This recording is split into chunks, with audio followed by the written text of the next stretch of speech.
I'd like to comment on how attractive the audience is if I could only see them.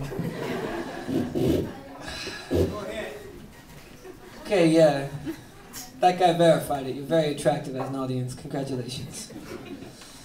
Okay. I'm sort of like an OCD sort of person. I like to do the same things over and over and over again. One of my, probably like my most expensive addiction is going to the Spartan restaurant on Quimple Road. I actually do go there pretty much every day. And this poem explains why. And that was an unnecessary introduction. Everyone should do one. The two vegetarians ordered a breakfast special with no bacon and no eggs. Little Maria, 80-year-old Greek woman, smiles and placed the order. No bacon and eggs, or no eggs or no bacon. When I was 5, I was skinny as a stick with bouncy bug eyes, and Tall Maria was my second mom. I was a picky eater, and Spartan was the only place I'd ever really eat. I told her I loved her, and I've been getting a discount ever since. Almost beaten up, insolent Amnesty International employees who misread the menu and called it false advertisement. I think these Greek ladies represented their parents against which they were rebelling, yelling at a Greek lady with little English over a $2 difference in what they ordered. I offered to give them the $2 to get the fuck out and never come back again, which made applying for a job with these same people sometime later somewhat awkward. As I was saying before the coffee arrived, so did Tall Maria, who runs the restaurant, keeps the community together through rice puddings, her genuine love of everyone who comes through the door, her worry tattooed onto her face because all of her regulars are dying or leaving university in the city never to return. When I was 5, I served as a waiter for the Old Man Club, with Walter, who I still talk about politics with, Tommy, nice old guy who always asks me what I'm reading, Benj, who started 2 businesses when he was 91, is now 103, and says the secret to life is to stay busy, and Christos, who since I was a child had candy from me. I went to Spartan every Friday with my dad when I was in elementary, and got taken here by journalists from his failed magazine cities.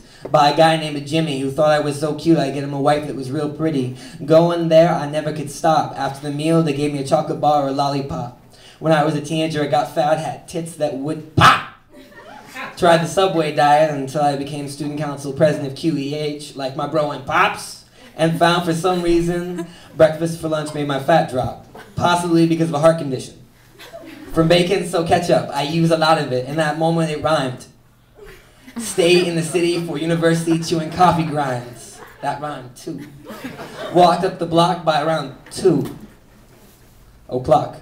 To have breakfast every day, sometimes twice, because once wasn't enough. This Jew's so addicted to bacon, if I'm not mistaken, was taken to spending $5 a day, at least 300 or so days for the last 5 years. Well, that explains how I spent $10,000 on breakfast and had no money for rum, coke, and beers.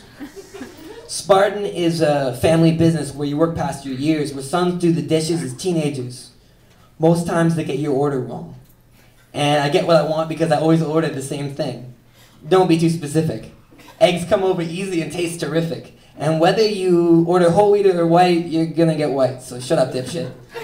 Get the bacon because the bacon tastes like bacon. You get your own coffee. No sense forcing an 80-year-old Greek woman to get it for you, asshole. My friends stacked their plates and cleaned their own tables after their weekly Spartan breakfast, where we awoke from our blurs of conversation with coffee and conversation. I fucked up that line, so I'm gonna take a second wait.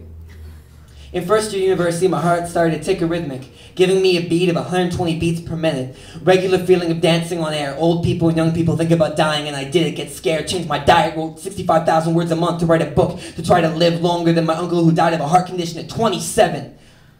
I told Maria and her face crumpled. She thinks she fed me too much bacon. I'm her second son. She thinks she's killing me. It's killing me.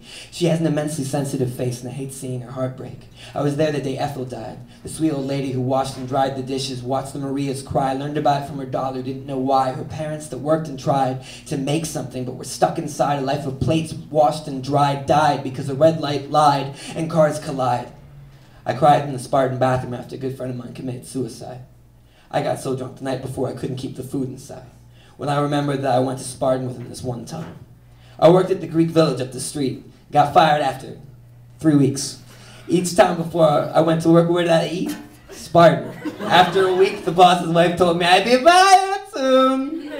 2 weeks later, fired 11 by noon. I was with the Marias. I went to Spartan on my first date, had my first milkshake, came here for hot chocolate during winter when we used to ice skate, introduced the obsession to dozens of others to the point that it's difficult for me to read here anymore because I'm overwhelmed by friendly faces. And today I came in with 2 vegetarians who ordered 2 bacon and eggs with no bacon and no eggs, who complained that the wait never would happen in Toronto and bitch that they only accept cash, not credit cards here.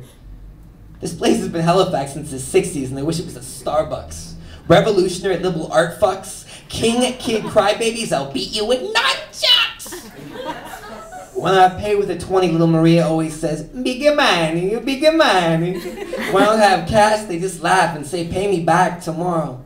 I didn't have a job for 2 months and they never asked me for the money once. During Hurricane Juan, when the city was hungry and helpless, the 3 Greek old ladies worked overtime with a broken air conditioner to keep people fed. When the old regulars get sick, they send them meals through adults who used to come here when they were kids and will bring their children here. They got pictures in the restaurant and the family always looks the same, as if time decided this was perfect and would never let it change. Some people find my obsession with the Spartan restaurant strange. I cannot explain it, but one restaurant holds my whole life in it.